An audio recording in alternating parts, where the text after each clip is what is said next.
To the SEAL team, Minna was simply Saint, a liability in scrubs expected to save souls rather than send them to judgment.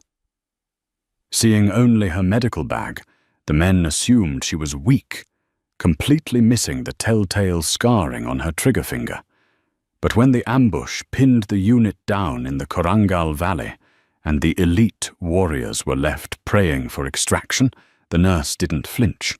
Instead, she picked up a customized HK-416 and proved that the line between a healer and a killer is often just a matter of timing. The heat in the back of the Chinook was a physical weight, pressing down on the chest like a lead vest.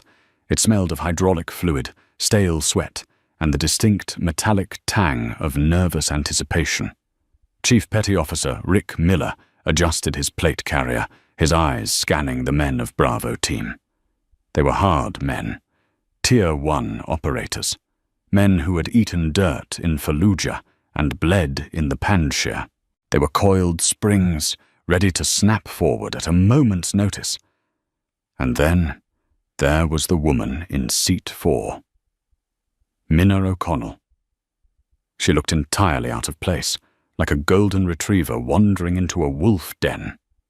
She was wearing standard issue fatigues, but they looked too new, too stiff. No unit patches.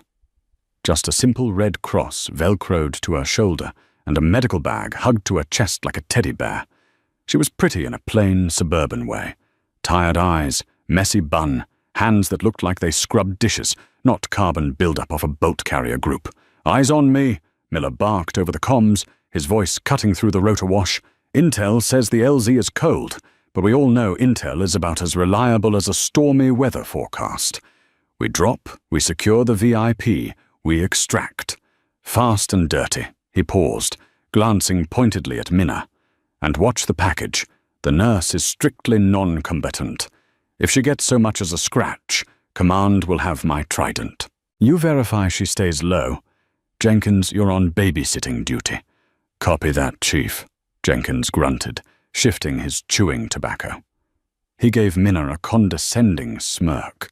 "Don't worry, darling. Just stay behind the big guys with the guns.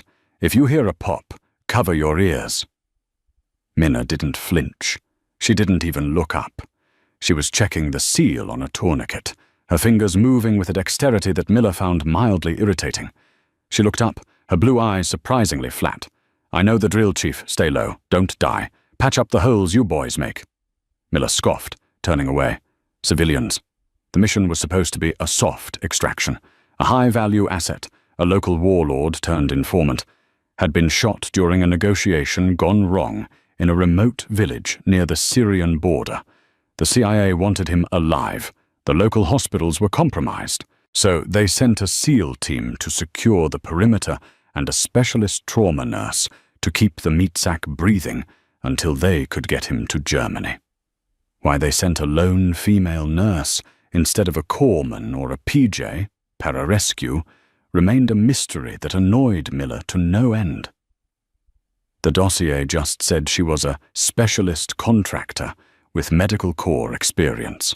That usually meant she worked in a nice air-conditioned tent in Baghdad, handing out Motrin and changing IVs. 2 minutes, the pilot screamed over the net. The vibe in the helicopter shifted. The jokes died. The chewing tobacco was swallowed or spit into bottles. Safety selectors clicked. Miller felt the familiar rush. This was the job. But as he looked at Minna, he felt a knot of anxiety. In a firefight, a non-combatant was a tactical anchor. She would slow them down. She would panic.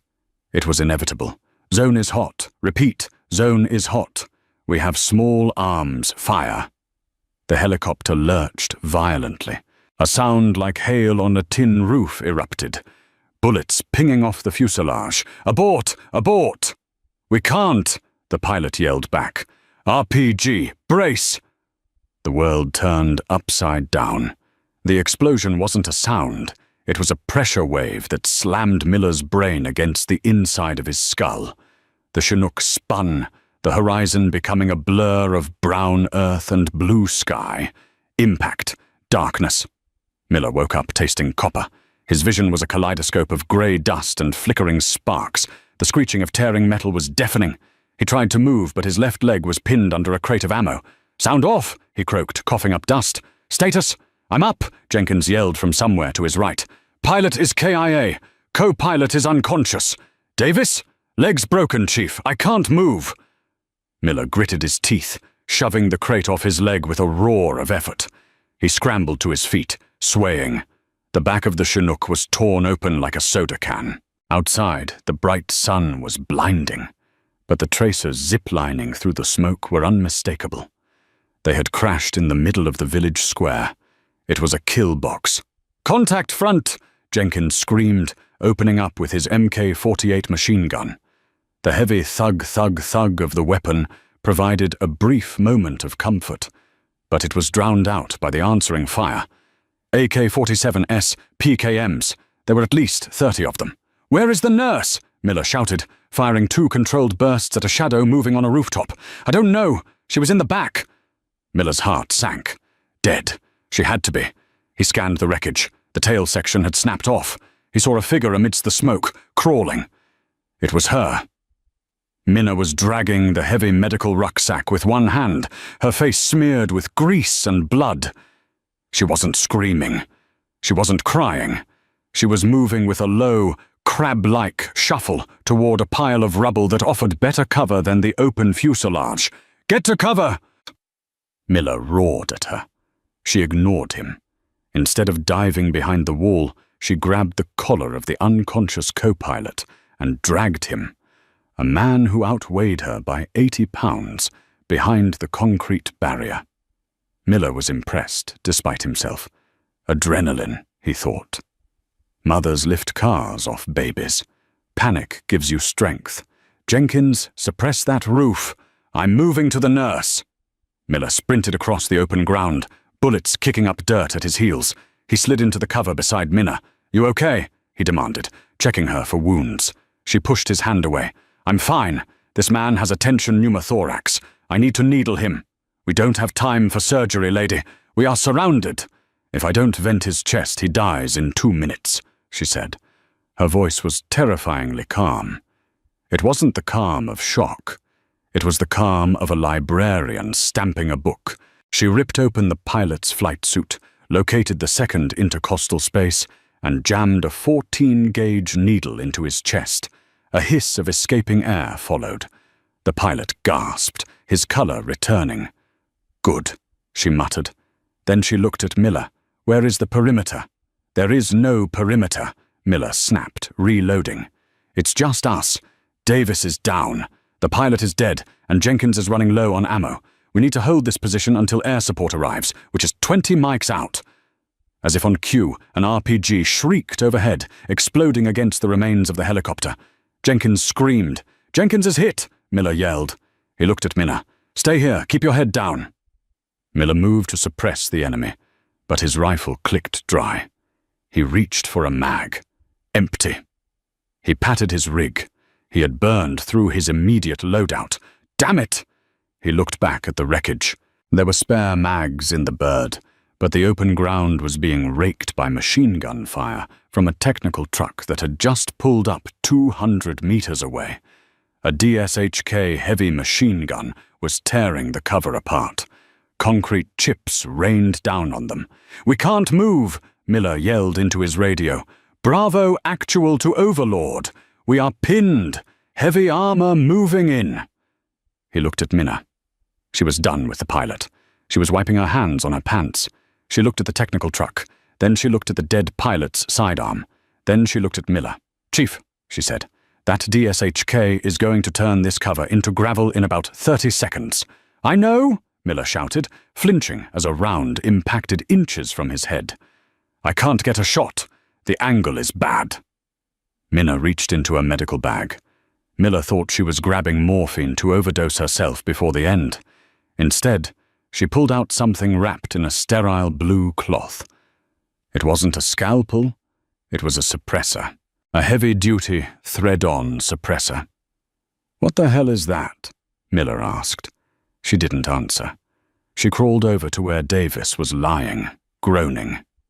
Davis had a DMR, a designated marksman rifle, an MK-12. He was too injured to use it. "Minna, get back down!" Miller screamed. She ignored him. She took the rifle from Davis's limp hands. She checked the chamber. She spun the suppressor onto the barrel with practiced ease. She adjusted the scope turrets. Click, click, click. "Wind is full value, left to right, 10 miles an hour," she mumbled to herself. "Distance, 300 meters. Elevation—" Miller stared at her. "Put that down. You don't know how to—" Minna shifted her stance. She didn't hold the rifle like a novice. She didn't do the chick lean. She braced the bipod on the rubble, drove her shoulder into the stock, and bladed her body perfectly. Her breathing shifted. Inhale, exhale, pause. The DSHK gunner on the truck was spraying death. He was protected by a metal shield. The only target was a slit about 4 inches wide. Minna squeezed the trigger.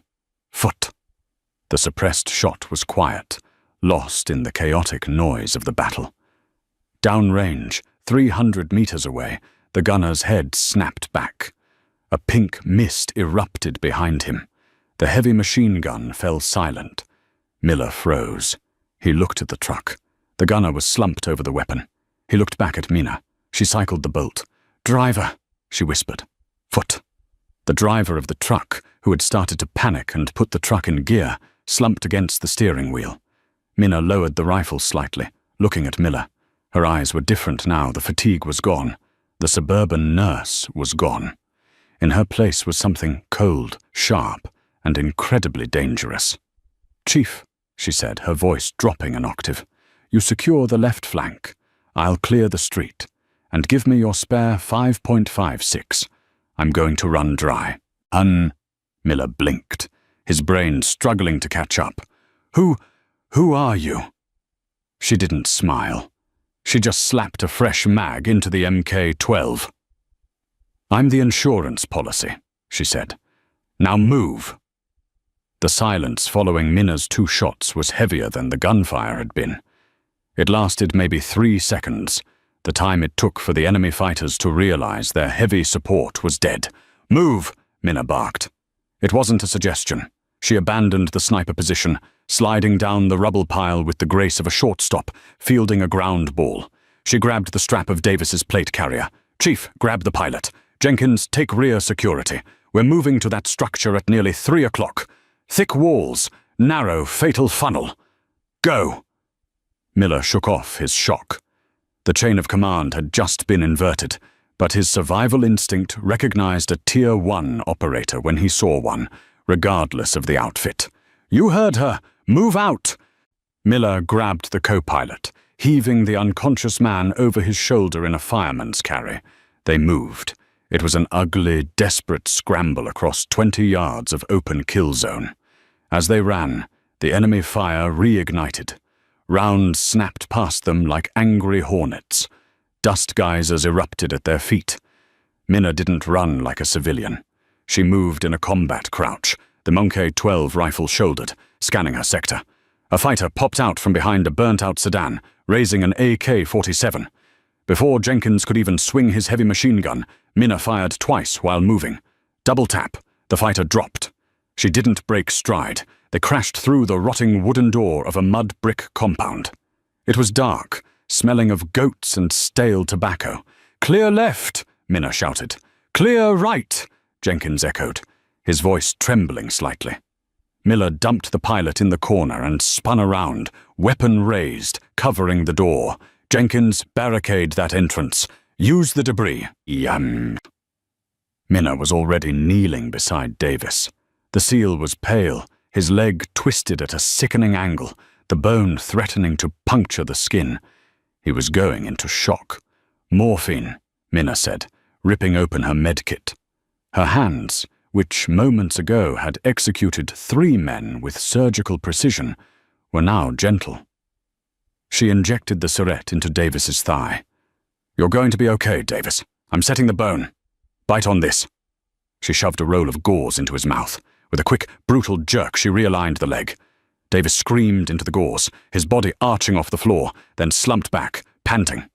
Miller watched her, his mind racing. He walked over, looming over her.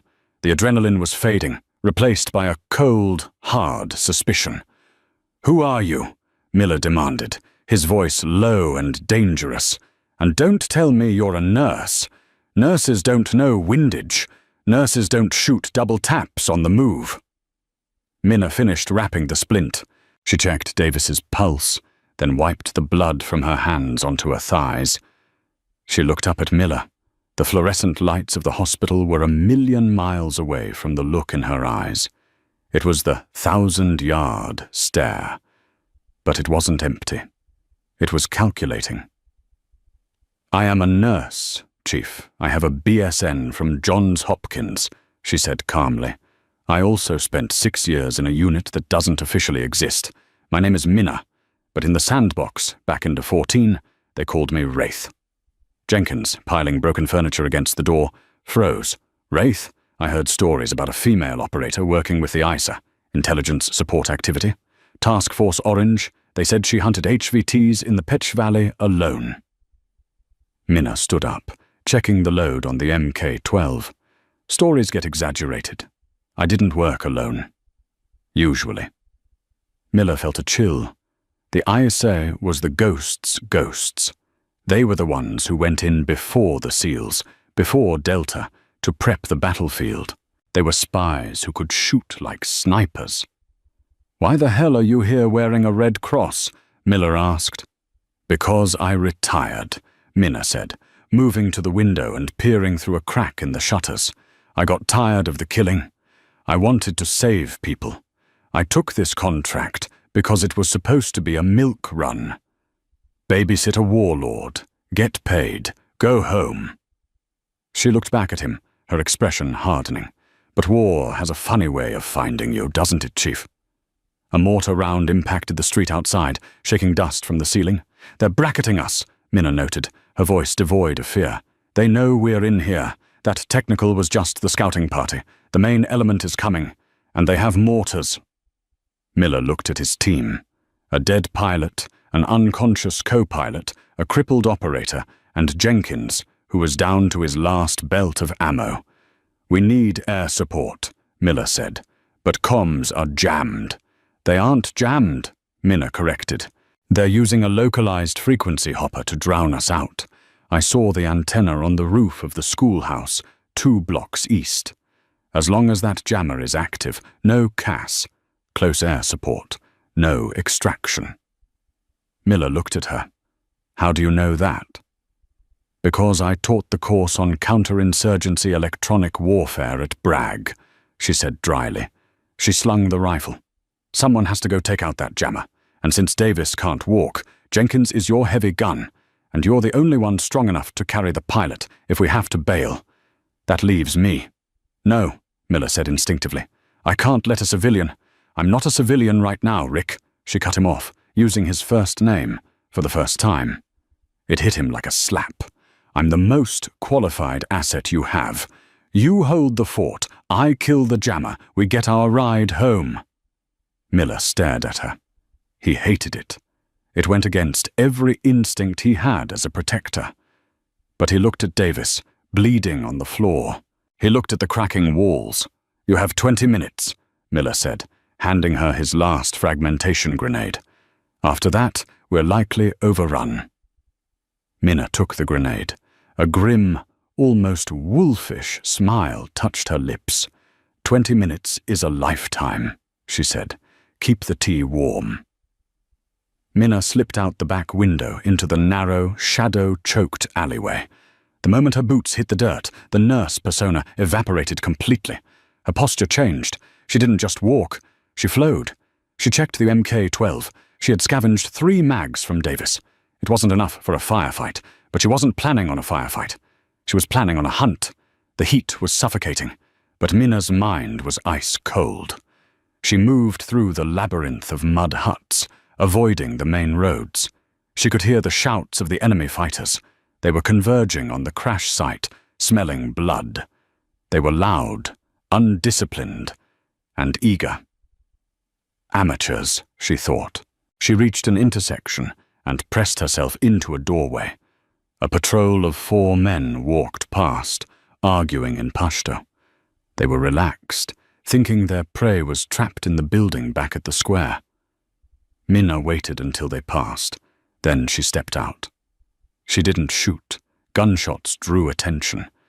Instead, she drew a combat knife she had taken from the dead pilot's vest.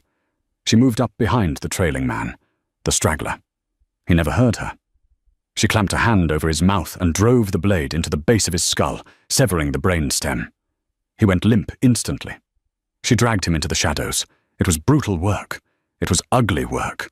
It was the kind of work that made her leave the service and go to nursing school, desperate to wash the blood off her soul. But right now, the souls of those men back in the hut depended on her being the monster one last time. She reached the schoolhouse. It was a 2-story concrete building, the tallest structure in the village. On the roof, she could see the distinct silhouette of the comms array and 2 guards. The front entrance was guarded by a heavy machine gun nest. No way in there. She circled the building. There was a drain pipe on the north wall. It was rusted and precarious, but it led to a balcony on the 2nd floor. Minna slung the rifle across her back and began to climb. Her muscles burned. The strain of the crash was catching up to her, her ribs aching with every pull, but she forced the pain into a box in her mind and locked it. Climb, pull, breathe. She vaulted over the balcony railing, landing silently. She was inside. The hallway was empty, but she could hear voices from the room at the end of the hall, the stairwell to the roof. She crept forward, the Mk-12 raised. She peeked around the corner. 2 men were sitting at a table smoking, AKs leaning against the wall. Between them was a radio setup, not the jammer itself, but the control node. Minna didn't hesitate. She stepped out. Foot, 4 shots. 2 seconds. Both men slumped forward onto the table. She moved to the bodies, checking for intel. On the table was a map. She glanced at it, and her blood ran cold. It wasn't just a local militia. The markings on the map indicated a coordinated ambush. They had known the flight path. They had been waiting. This was a setup. "Mole," she whispered. She grabbed the radio handset. She could hear the chatter of the enemy commander. He was directing the mortar fire. "Adjust fire, 100 meters north. Drop it on the roof." They were dialing in on Miller's position. Minna keyed the mic, speaking in flawless Pashto, mimicking the panicked tone of a frantic subordinate. "Commander, we are under attack at the school. The Americans are here. They are flanking from the east. We need reinforcements now." There was a pause on the line. Then a confused shout. "What? The Americans are pinned in the square. No, that is a diversion. They are here, hundreds of them. Help us!" Minna screamed into the mic, then fired 3 shots into the ceiling to simulate a firefight. She smashed the radio console with the butt of her rifle. Confusion. That was her weapon now. She ran to the stairs and burst onto the roof. The 2 guards turned, surprised to see a woman covered in dust charging them. Minna didn't slow down. She dropped to a knee and fired. The first guard went down. The second guard sprayed fire wildly. Minna felt a tug on her sleeve as a bullet passed through the fabric of her uniform, grazing her tricep. She ignored it. She centered her crosshairs on his chest. "Breathe, squeeze." The guard fell. Minna scrambled to the jamming device, a portable box with a long whip antenna. She didn't know how to turn it off, and she didn't care. She pulled the pin on Miller's fragmentation grenade and wedged it between the battery pack and the transmitter. "Fire in the hole," she whispered to no one. She sprinted for the edge of the roof and vaulted off, aiming for a pile of sandbags below. Boom! The explosion shattered the silence of the village. Metal and plastic rained down. The jamming signal died instantly. Minna hit the sandbags hard, rolling to absorb the impact. She groaned, clutching her side. She was bruised, bleeding, and exhausted. She tapped her earpiece, which she had taken from the crash site. "Bravo, Actual, this is Nurse," she gasped. "Jammer is down. Call the cavalry." There was a burst of static, and then Miller's voice came through, sounding relieved and stunned. "Copy that, Nurse. I hear you loud and clear. Overwatch is online. ETA for fast movers is 2 mics. Get your ass back here." "On my way," she said. But as she stood up, a shadow fell over her. She turned to see the front door of the schoolhouse open. A man stepped out. He wasn't a local fighter. He was wearing high-end tactical gear, a ballistic helmet, and holding a suppressed carbine. He moved like her. He moved like a pro. He was a mercenary, a Westerner. He looked at Minna, then at the burning antenna on the roof. He smiled, and it was a cruel, knowing smile. "Well," the mercenary said in a thick British accent, "you've been a busy little bee, haven't you, love?" Minna raised her empty rifle. She was out of ammo. She reached for her pistol, but she knew she was too slow. The mercenary raised his weapon. "End of the line, darling." The barrel of the mercenary's carbine looked like a tunnel to the afterlife. It was steady, unmoving. The man holding it was a professional. He didn't have the jittery energy of the local insurgents. He had the relaxed posture of a man at the shooting range. "You're not a nurse," the mercenary said, his finger tightening on the trigger. "Nurses don't move like that. Who are you? CIA? MI6? Minna's chest heaved, her lungs burning. She was out of ammo. She was cornered. Her hand hovered near her hip, inches from the combat knife she had taken earlier, but at 10 feet she would be dead before she cleared the sheath. She needed a distraction. She needed him to see what he expected to see, a terrified woman. Minna let her shoulders slump. She dropped the empty Mach 12 rifle to the ground with a clatter. She raised her hands, palms open, trembling. She widened her eyes, forcing tears to well up. "Please," she sobbed, her voice pitching up, cracking with fabricated hysteria. "I'm just a contractor. I just wanted the money. Don't kill me." The mercenary blinked. For a fraction of a second, the predator in him relaxed. The threat assessment in his brain downgraded her from operator to civilian. He lowered the muzzle of his weapon 2 inches, a smirk curling his lip. "Pathetic. I thought you were—" 2 inches was all she needed. Minna didn't lunge at him. She dropped. She kicked the heavy sandbag at her feet with every ounce of strength she had, sending a cloud of grit and dust flying into his face. Bang! The mercenary fired blindly, the bullet snapping the air where her head had been a microsecond before. Minna rolled forward, coming up inside his guard. She didn't go for his gun. She went for his throat. She drove the heel of her palm into his chin, snapping his head back. He grunted, stumbling, but his grip on the rifle held. He swung the buttstock around, catching Minna in the ribs. The pain was blinding. She felt something crack. She tasted blood. She hit the ground hard. The mercenary shook the dust from his eyes, cursing. He racked the bolt of his weapon, stepping over her. "You little witch!" He aimed down at her chest. Minna's hand found a jagged piece of rebar protruding from the broken concrete roof. As he squeezed the trigger, she swung the metal rod with a primal scream, smashing it into his knee. The sound of the patella shattering was louder than the gunfire in the distance. The mercenary howled, his leg buckling. He collapsed sideways. His rifle skittered across the roof. Now it was a scramble. 2 wolves in the dirt. Minna launched herself onto him. He was stronger, heavier. He punched her in the face, a heavy blow that filled her vision with stars. She tasted copper and dust. He wrapped his hands around her throat, squeezing. His thumbs dug into a windpipe. "Die!" he spat, his face inches from hers. Minna's vision began to tunnel. Black spots danced at the edges of her sight. She clawed at his face, but he didn't flinch. "Think," her training screamed. "Anatomy, leverage." She stopped fighting his hands. Instead, she reached down to a belt. She fumbled for the trauma shears, the heavy-duty scissors used to cut through combat boots and Kevlar. She gripped the handle. She didn't stab him in the chest. The plate carrier would stop it. She didn't go for the neck. His chin was tucked. She jammed the shears downward, into the soft junction where the thigh meets the hip, the femoral triangle. The mercenary's eyes went wide. His grip on her throat vanished instantly. He let out a gurgling gasp, rolling off her, clutching his leg.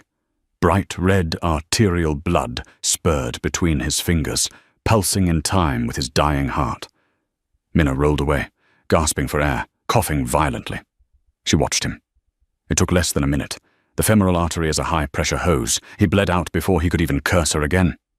She lay there for a moment, staring at the blue sky, listening to the war rage around her. She was battered, bruised and bleeding. But she was alive. She crawled over to the dead man. She checked his pockets. No ID. Just a sat phone and a folded picture of a house in the south of France. Retirement cancelled, she whispered hoarsely. She picked up his rifle, a pristine HK 416 with a holographic sight and a full magazine. She checked the chamber. Loaded. She tapped her earpiece. Actual. This is Nurse. Threat neutralized. I'm coming home. Miller's voice crackled in her ear. Copy, Nurse. But you better hurry. The sky is about to fall. The run back to the compound was a blur of violence. The enemy fighters, realizing their communications were dead and their ambush was crumbling, were desperate. They were pouring into the streets, firing at anything that moved. Minna moved through the chaos like a ghost. She used the alleys, the shadows. Every time a target presented itself, the HK 416 barked. Double tap. Move. Double tap. Move. She was 2 blocks away from Miller's position when the sound changed. The staccato pop of small arms fire was drowned out by a low, tearing sound in the sky. It sounded like canvas being ripped by the hands of God. Fast movers. 2 F-16 Vipers screamed overhead, banking hard. They were so low Minna could see the rivets on the wings. Good hunting, she muttered. The jets leveled out. A moment later, the earth shook. 2 500-pound JDAMs slammed into the enemy mortar positions on the north side of the village. The explosion was a physical punch to the gut. A massive cloud of dust and debris rose like a mushroom, blocking out the sun. Minna used the confusion to sprint across the final open street. She dove through the broken door of the compound, landing in a heap at Miller's feet. You're late, Miller grunted, though the relief in his eyes was evident. He reached down and hauled her up. Traffic was murder, Minna quipped, checking her gear. Status? Jammer destroyed. 1 mercenary KIA. I have his rifle. Miller looked at the HK 416, then at Minna. She was covered in blood. Some hers, mostly not. Her bun had unraveled, her hair matted with sweat and dirt. She looked terrifying. She looked perfect. We have a ride, Miller said, pointing out the window. Pave Hawk inbound. 3 mics, but we have to get to the extraction zone. The courtyard is too small. We need to move to the soccer field on the south side. Davis? Minna asked. Conscious. Barely. I'll take point, Minna said, racking the bolt of her new weapon. Miller shook his head. Negative. You've done enough. You stay with the package. Jenkins and I will clear the path. Minna didn't argue. She moved to Davis. He was pale, sweating profusely. Hey, hero, she said softly. Ready to go for a ride? Yes, ma'am, Davis whispered. Did you kill that guy? Which one? Minna asked, hoisting him up. They moved out. The team was a battered, limping organism. Miller and Jenkins in the front, laying down a wall of hate with their machine guns. Minna in the middle, half carrying, half dragging Davis. The co-pilot, who had regained consciousness, stumbled along behind them, carrying the medical bag. The street to the soccer field was a gauntlet. The airstrikes had scattered the main enemy force, but pockets of resistance remained. Contact left, Jenkins screamed, spinning his heavy gun. Bullets chewed up the mud wall next to Minna's head. She didn't flinch. She dropped Davis behind a trough, raised her rifle, and fired over Jenkins' shoulder. She dropped a fighter who was lining up an RPG shot. Clear, she yelled. Go, go, go, Miller roared. They burst onto the soccer field. It was a dusty patch of dirt with 2 rusted metal frames for goals. And there, descending like an angel of mercy, was the HH-60 Pave Hawk. The rotor wash kicked up a blinding storm of brown dust. The door gunners were already firing, the miniguns spinning with a buzzing roar that soared through the air. Brrt, brrt. The enemy fighters chasing them dove for cover as the miniguns turned the tree line into mulch. "Load up!" the crew chief screamed, waving them in. Miller grabbed Davis and threw him onto the floor of the chopper. The co-pilot scrambled in after him. Jenkins jumped in, his machine gun barrel smoking hot. Miller turned back. Minna was still on the ground, kneeling, providing cover fire. "Minna, let's go!" Miller yelled, extending his hand. She fired 3 last rounds, dropping a man who had broken cover. Then she stood up and ran. She grabbed Miller's hand. He pulled her aboard with a heave that nearly dislocated her shoulder. "Go, go!" Miller slapped the bulkhead. The helicopter lurched upward. Minna sat on the edge of the ramp, her legs dangling over the side. She watched the village shrink below them.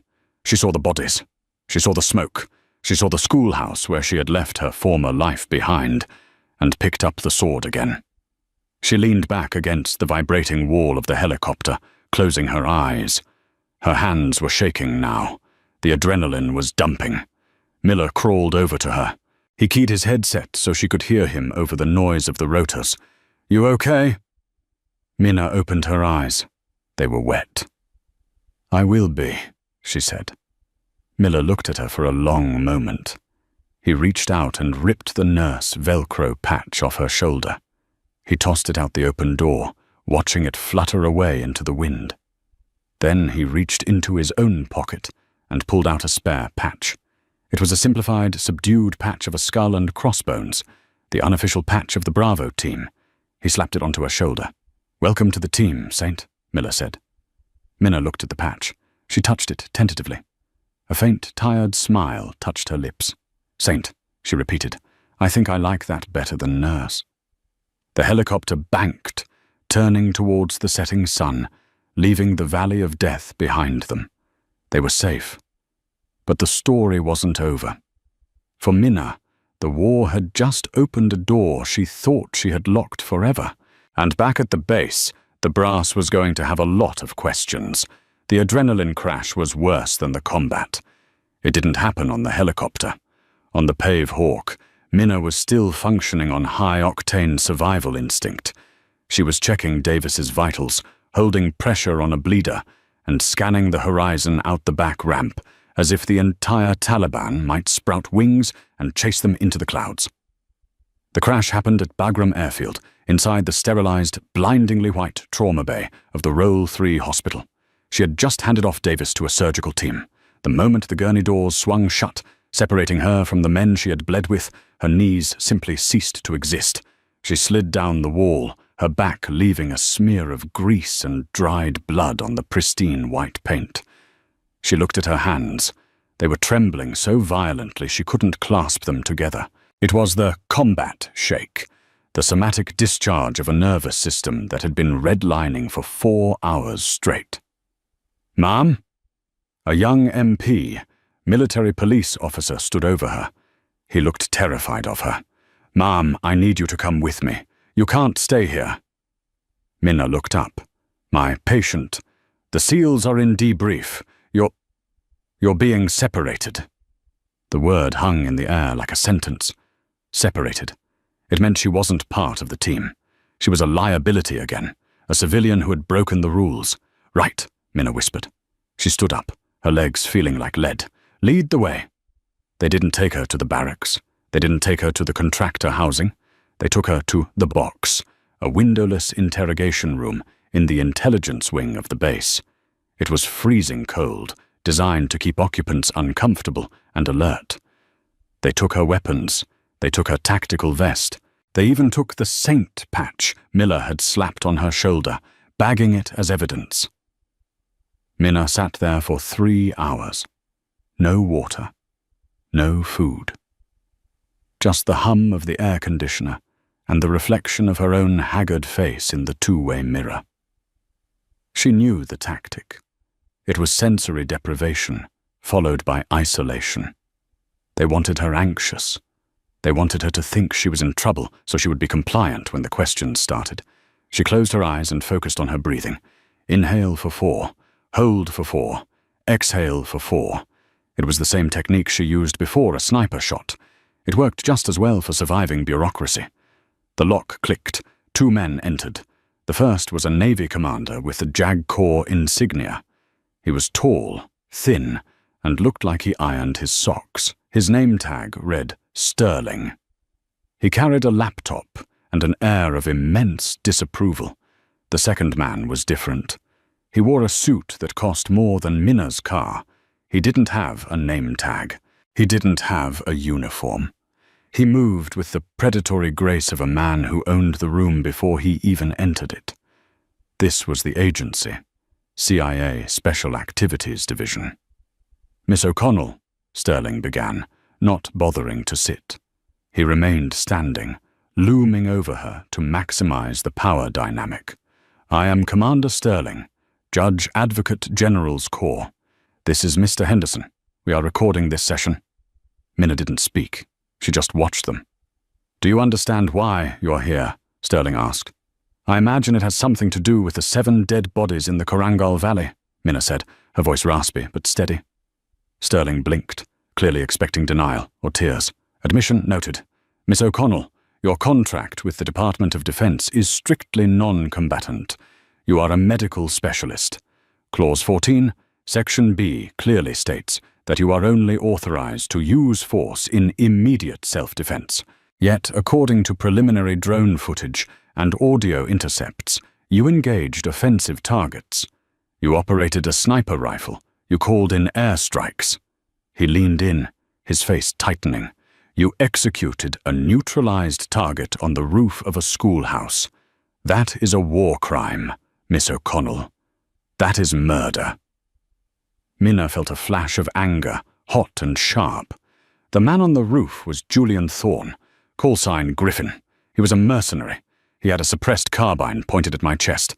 If I hadn't put him down, I'd be dead. And so would the entire Bravo team. "Griffin had vital intelligence." Sterling slammed his hand on the table. "We wanted him alive. You severed his femoral artery with trauma shears. That suggests a level of anatomical precision and lethality that goes far beyond self-defense." Mr. Henderson, the man in the suit, finally spoke.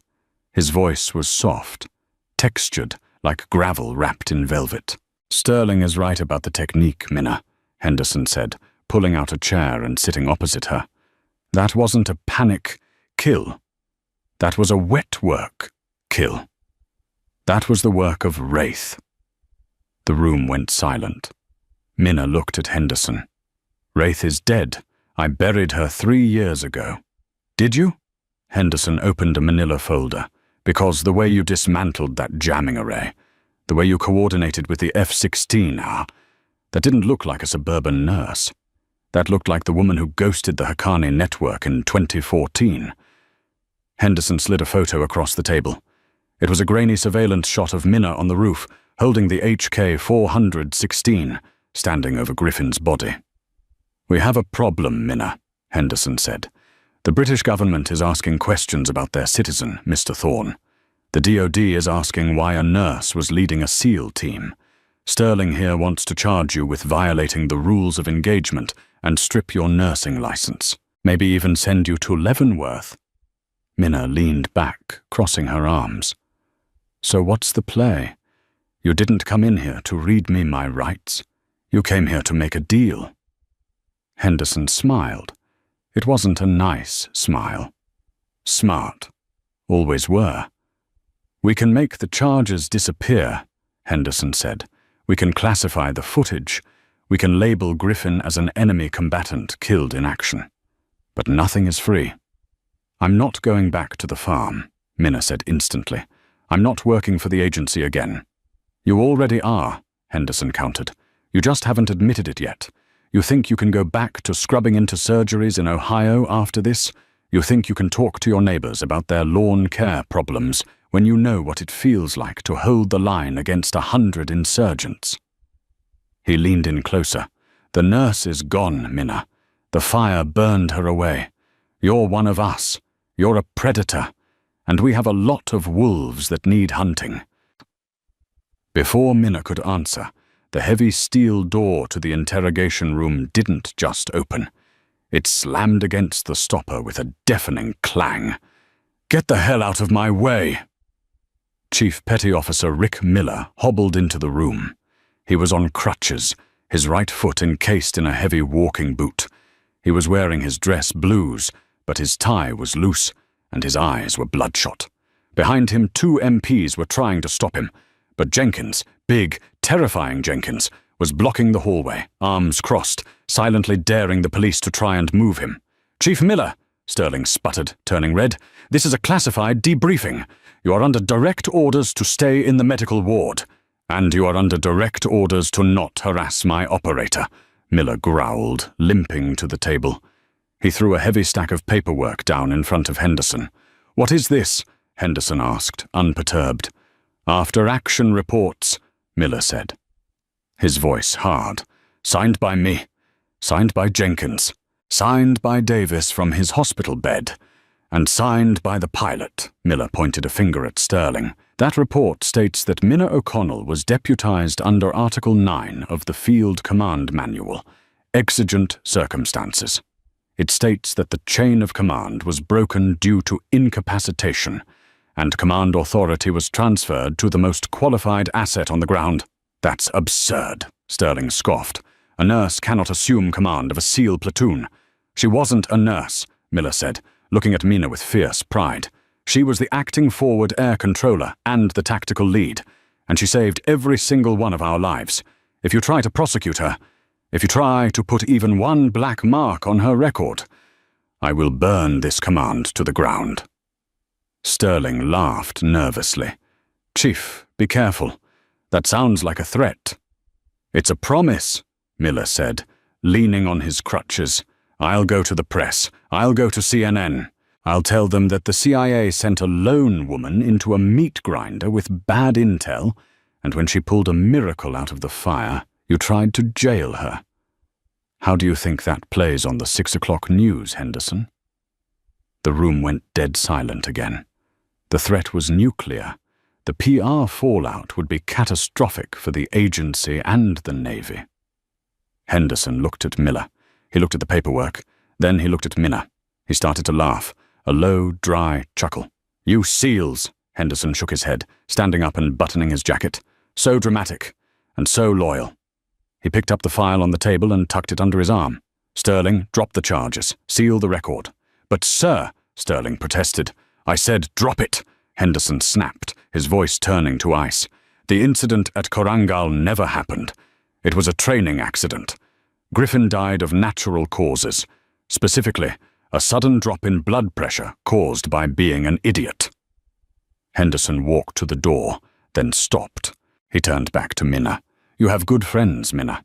That's rare in our line of work." He reached into his pocket and pulled out a small, matte black business card. It had no name, no logo, just a single encrypted QR code and a phone number. "The offer stands," Henderson said. "The world is getting darker. We need people who can see in the dark. If you ever get bored of being a hero, come be a ghost." He walked out. Sterling glared at them, grabbed his laptop, and scurried after the spook. Minna and Miller were left alone in the cold room. Miller let out a long, pained breath and slumped into the chair Sterling had vacated. He winced, rubbing his injured leg. "You okay, Chief?" Minna asked, her voice soft. "My ankle is throbbing like a disco beat, and I think I just tanked my chances of making senior chief," Miller grumbled. But then he looked up, and his face broke into a grin. "Worth it. You lied in that report," Minna said. "Article 9 doesn't cover contractors." "I'm a SEAL, Minna. I lie for a living. I break things. And I protect my team." He reached into his pocket. "Speaking of the team," he pulled out a small object. It was the Velcro patch from her uniform, the one the MPs had bagged. He had stolen it back. He slid it across the table. Next to it he placed a new patch. It was the Bravo team insignia, a skeleton frogman. But someone, probably Jenkins, had taken a black marker and drawn a small white halo over the skull. "The boys voted," Miller said. "We can't call you Wraith. That's your old life. And we can't call you Nurse, because nurses don't double-tap mercenaries." Minna picked up the new patch. It felt rough and real under her fingertips. "Saint," she whispered. "Saint," Miller confirmed. Because you performed a miracle. But you had to wade through hell to do it. Minna stood up. She picked up the black card Henderson had left and slipped it into her pocket. Then she picked up the patch and squeezed it in her hand. She looked at Miller. The fatigue was still there, but the fear was gone. The suburban glaze was gone. Her eyes were clear, sharp, and dangerous. "I'm going to head back to the States," Minna said. "Pack up my apartment, sell the Honda." "And then?" Miller asked. Minna walked to the door. She paused, looking back at the man who had trusted her with a rifle when it mattered most.